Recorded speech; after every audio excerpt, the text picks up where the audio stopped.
Hello students, global online classes पे आप सभी का स्वागत है। तो आज हम सीटेट एग्ज़ाम के लिए पेपर वन में हमारा इन्वायरमेंटल स्टडीज़ यानी पर्यावरण अध्ययन ये यूनिट चल रहा है, जिसमें हम सब टॉपिक देख रहे हैं हेल्थ एंड हाइजीन्स। तो इस पर फ्रिक्वेंटली आस्क्ड क्वेश्चन यानी हर बार पूछे जाने वाले क्वेश्चंस हम इस वीडियो में कवर करेंगे। इन्वायरमेंटल स्टडीज़ ये आपको 30 मार्क के लिए पूछा जाता है। अगर आप ये सीरीज़ देखते हो तो आपको 25 प्लस मार्क आना ही चाहिए इस यूनिट में। तो स्टूडेंट्स, अगर आपने लास्ट वीडियो नहीं देखे होंगे तो मेरा एक बड़ा वीडियो है, मैंने जिसकी लिंक जो है डिस्क्रिप्शन बॉक्स में दी है, तो वहाँ से जाकर आप देख सकते हो लास्ट वीडियो। तो इस तरह से हम टाइम वेस्ट नहीं करेंगे, डायरेक्टली हम क्वेश्चंस की ओर बढ़ते हैं। तो हाँ, आज का हमारा फर्स्ट क्वेश्चन है, which of the following is a biodegradable form of solid waste, यानी निम्नलिखित में से कौन सा ठोस अपशिष्ट का बायोडिग्रेडेबल रूप है, तो वो हमको बताना है। तो स्टूडेंट्स, बायोडिग्रेडेबल यानी क्या, ये हम पहले जान लेंगे। बायोडिग्रेडेबल यानी क्या, तो बायोडिग्रेडेबल ये क्या होता है, जैसे कोई भी चीज़ उसका यानी ब्रेक डाउन होती है, वो कोई भी चीज़ ब्रेक डाउन होती है, जैसे कि कोई चीज़ है वो अगर छोटे छोटे पीसेस में यानी ब्रेक डाउन होती है, देन उसका रिसाइकल उस यानी इन्वायरमेंटली अफेक्ट नहीं करती वो चीज़। जैसे कि प्लास्टिक वगैरह भी यानी उसका तो बारीक हो जाता है, यानी छोटे छोटे पीसेस हो जाते हैं, बट वो हानिकारक है इन्वायरमेंट के लिए, डिकम्पोज नहीं होता है। जो चीज़ डिकम्पोज होती है वही बायोडिग्रेडेबल कहलाती है। जैसे कि खाद वगैरह है, जैसे कि ह्यूमन वेस्ट, देन झाड़ पौधे वगैरह है, ये बायोडिग्रेडेबल कहलाते हैं। इसका खाद में वगैरह इसमें कन्वर्ट हो जाता है, डिकम्पोज हो जाते हैं, तो इसको ही बायोडिग्रेडेबल कहा जाता है। तो इसमें से कौन सा बायोडिग्रेडेबल है वो बताना है हमको। प्लास्टिक कंपोस्ट ग्लास यानी प्लास्टिक खाद एंड ग्लास, तो उसका राइट ऑप्शन है कंपोस्ट यानी खाद। यह इको फ्रेंडली भी है, इन्वायरमेंट को इससे कोई नुकसान नहीं पहुंचता, और इसी को बायोडिग्रेडेबल कहा जाता है। तो इस तरह से राइट ऑप्शन है कंपोस्ट। द नेक्स्ट क्वेश्चन है हमारा, which country use the term new water for a recycle water, यानी कौन सा देश पुनर्विनीकरण पानी के लिए नया जल शब्द का उपयोग करता है। कौन सा देश है। न्यू वाटर यानी क्या, रिसाइकल वाटर। रिसाइकल वाटर यानी क्या, जो कि हम यूज़ करते हैं, जैसे कि इंडस्ट्रीज़ वगैरह में बड़े तौर पर वहाँ पर पानी का यूज़ होता है, और वो रिसाइकल भी करते हैं, यानी उसको यानी साफ़ कर कर जो उसमें सैंड वगैरह, देन जो उसमें गंदगी वगैरह होती है वो साफ़ कर कर वो पानी को रीयूज़ भी करते हैं। जो इंडस्ट्रीज़ वगैरह होती है बड़ी, तो उसमें रिसाइकल पानी का भी रिसाइकल होता है। तो इस तरह से कौन सा देश है जो कि रिसाइकल वाटर को न्यू वाटर ऐसा यानी वो टर्म यूज़ करते, तो कौन सा देश है वो देखेंगे हम। Singapore, Hong Kong and China. इसका राइट ऑप्शन है सिंगापुर। सिंगापुर में ये टर्म यूज़ किया जाता है, न्यू वाटर। तो इस तरह से राइट ऑप्शन है सिंगापुर। नेक्स्ट क्वेश्चन है हमारा, half of India ground water is, यानी भारत का आधा भूजल क्या है वो हमको बताना है। तो स्टूडेंट्स, ग्राउंड वाटर यानी क्या, जो कि ज़मीन के अंदर जो पानी होता है उसको ग्राउंड वाटर कहा जाता है। जैसे कि बोरवेल, देन कुएँ वगैरह होते हैं, उससे हम ग्राउंड वाटर निकालते हैं, यानी कुएँ से यानी बोरवेल से वगैरह जो पानी निकलता है उसी को ग्राउंड वाटर कहा जाता है। देन वो अभी क्या है, एक्सट्रीमली गुड यानी बहुत अच्छा, जहरीला और बदबूदार। तो क्या है वो बताना है हमको। तो स्टूडेंट्स, इसका राइट ऑप्शन है पॉइजनस। पॉइजनस क्यों है ये, क्योंकि अब ये आप देखते होंगे फर्टिलाइज़र वगैरह बहुत यूज़ किया जा रहा है, जैसे कि खेत वगैरह वगैरह उसमें भी जो फर्टिलाइज़र वगैरह है, केमिकल बहुत यूज़ हो रहा है। देन जो सिटीज़ वगैरह है उधर भी यानी इंडस्ट्रीज़ वगैरह जो है वो डायरेक्टली वेस्ट वाटर जो है, जहरीला वाटर जो है वो डायरेक्टली ऐसा छोड़ देते हैं उसको बिना प्रोसेस किए हुए, तो वो डायरेक्टली नीचे ज़मीन में जाकर जो पानी है उसको भी पूरा जहरीला कर देता है।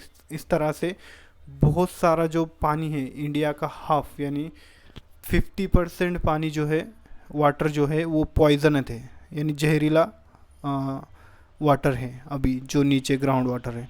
तो इस तरह से स्टूडेंट्स राइट ऑप्शन है पॉइजनस।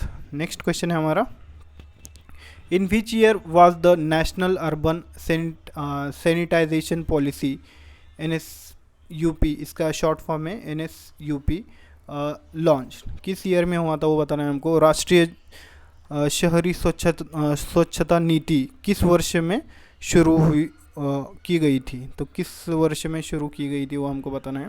तो स्टूडेंट्स ये किसके लिए शुरू की गई थी? जैसे कि सैनिटाइजेशन यानी क्या, जो पानी वगैरह है उसका टेस्ट वगैरह करना, देन वहाँ पर जैसे आपने देखा होगा जो कि पानी वगैरह में कुछ दवाइयाँ वगैरह डालने के लिए देते हैं हम लोग को, पानी का वगैरह वहाँ पर पूरा एनालिसिस वगैरह किया जाता है, यानी पानी पीने के लायक है या नहीं। इस तरह से ये जो नीति है ये कब शुरू की गई थी वो देखना है हमने, 2008, 2010, 2012। इसका राइट ऑप्शन है 2008 में ये स्टार्ट की गई थी ये नीति। इस तरह से इसका राइट ऑप्शन है 2008। नेक्स्ट क्वेश्चन है हमारा, how does regular exercise contribute to public health, यानी नियमित व्यायाम सार्वजनिक स्वास्थ्य में कैसे योगदान देता है? तो कैसे योगदान देता है देखना है हमें।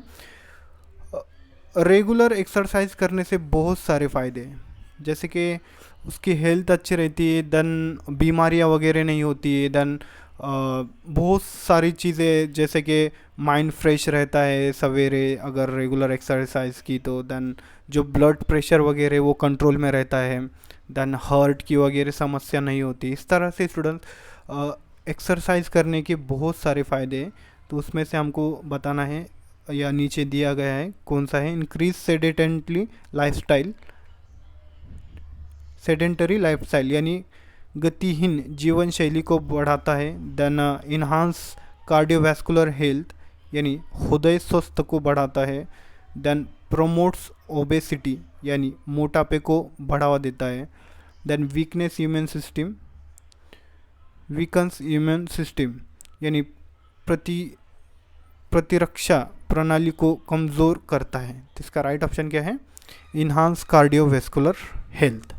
तो स्टूडेंट्स रेगुलर यानी एक्सरसाइज वगैरह करने से कार्डियोवैस्कुलर यानी हृदय स्वास्थ्य का अच्छा रखता है, यानी दिल की बीमारियां, हार्ट अटैक वगैरह इस बीमारियों से दूर रहता है इंसान। तो इस तरह से स्टूडेंट्स हमको सभी को रेगुलर एक्सरसाइज करना चाहिए। नेक्स्ट क्वेश्चन है हमारा, विच of the following is a common symptom of dehydration? Dehydration यानी क्या ये हम देख लेंगे। निम्नलिखित में से कौन सा निर्जलीकरण का एक सामान्य लक्षण है? डिहाइड्रेशन यानी क्या है स्टूडेंट्स? इंसान में पानी की कमी हो जाना, उसको यानी वोमिटिंग होना, बहुत सा यानी यूरिन बहुत सारा निकल जाना, देन पानी की उसमें बहुत कम हो जाना, उसको डिहाइड्रेशन कहा जाता है। तो इसका क्या लक्षण होते हैं वो देखना है हमें। एक्सेसिव स्वीटिंग यानी अत्यधिक पसीना आना, देन डार्क यूरिन गहरे रंग का मूत्र, देन इंक्रीज्ड सलाइवा बढ़ी हुई लार, और कोल्ड एक्सट्रीमिट्स यानी शीत चरम सीमा। इसका राइट ऑप्शन क्या है? Dark urine. डार्क यूरिन क्यों आता है स्टूडेंट? डार्क यूरिन जब आता है जब पानी वगैरह हमारे बॉडी में कम हो जाता है, इसलिए डार्क यूरिन आता है। तो इस तरह से डिहाइड्रेशन की ये सिम्टम है डार्क यूरिन, जो कि समर सीज़न में ज़्यादातर होता है, पानी वगैरह ज़्यादा नहीं पिया इंसान ने। तो नेक्स्ट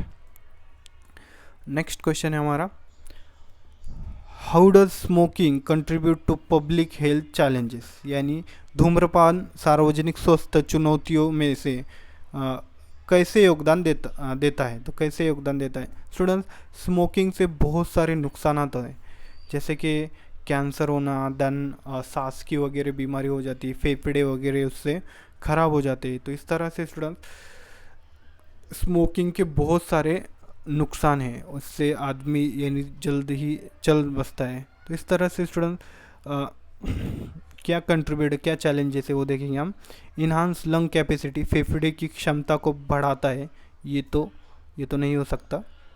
ये चैलेंजेस नहीं है, यानी स्मोकिंग से फेफड़े की क्षमता नहीं बढ़ती है। देन रिड्यूस स्ट्रेस, तनाव को कम करता है, ये भी नहीं हो सकता।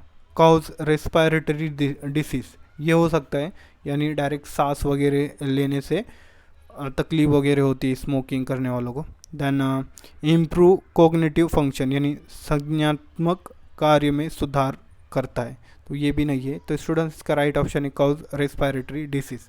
जैसे कि मैंने आपको कहा कि लंग्स वगैरह जो है इसको ये ख़राब कर देता है, और रेस्पिरेटरी सिस्टम वगैरह जो है ये लंग्स वगैरह से ही हमारी होती है। तो इस तरह से लंग कैंसर वगैरह ये इससे हो जाते हैं। तो इस तरह से स्मोकिंग नहीं करना चाहिए हमें, स्मोकिंग से बहुत सारे नुकसान होते हैं। द नेक्स्ट क्वेश्चन है हमारा, what is the primary purpose of safe drinking water act, यानी सुरक्षित पेयजल अधिनियम का प्राथमिक उद्देश्य क्या है। तो क्या है उद्देश्य उसका।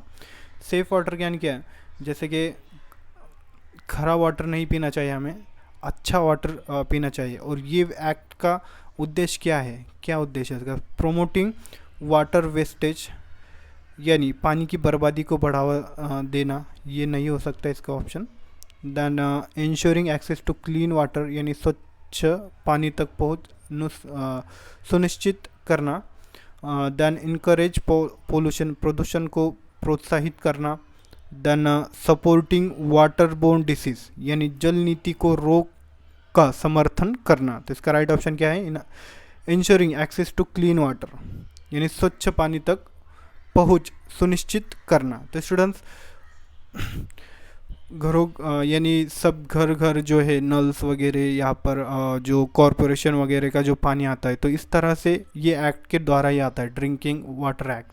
तो इस तरह से सेफ़ पानी हमको गवर्नमेंट के थ्रू भी पहुँचाया जाता है, फ़िल्टर वगैरह करके, उस पर प्रोसेस वगैरह करके। इस तरह से स्टूडेंट इसका राइट ऑप्शन है ensuring access to clean water. तो इस तरह से हमारे क्वेश्चन यहाँ पर यानी ख़त्म हुए। तो स्टूडेंट जो भी सीटेट पेपर 1 या पेपर 2 के लिए स्टडी कर रहा है जुलाई में, तो उनके लिए कोर्सेस हमने लॉन्च किए। उसमें आपको डेली वीडियो लेक्चर मिलेंगे, देन रिवीजन शॉर्ट नोट्स आपको दिए जाएंगे, 50+ मॉक टेस्ट अवेलेबल है इसमें।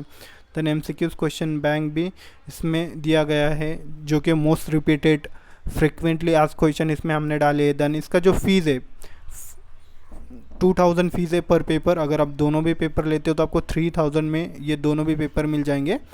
देन उसका 1 ईयर का वैलिडिटी है स्टूडेंट्स, आप ये वाला जुलाई वाला, देन नेक्स्ट जो 6 मंथ के बाद होगा उसको भी आप टारगेट कर सकते हो। 1 ईयर का वैलिडिटी है इसमें।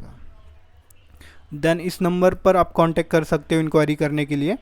और ग्लोबल ऑनलाइन का ऐप आप डायरेक्टली प्ले स्टोर से डाउनलोड कर सकते हैं, और वहाँ से भी आप डायरेक्टली ज्वाइन हो सकते हो। तो इस तरह से स्टूडेंट्स ये सीटेट EVS सिलेबस है, जिसका हमारा सेकेंड लास्ट टॉपिक चल रहा है अभी, हेल्थ एंड हाइजीन।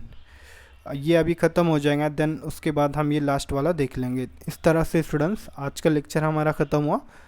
मिलते हैं हम नेक्स्ट लेक्चर में। थैंक यू, धन्यवाद।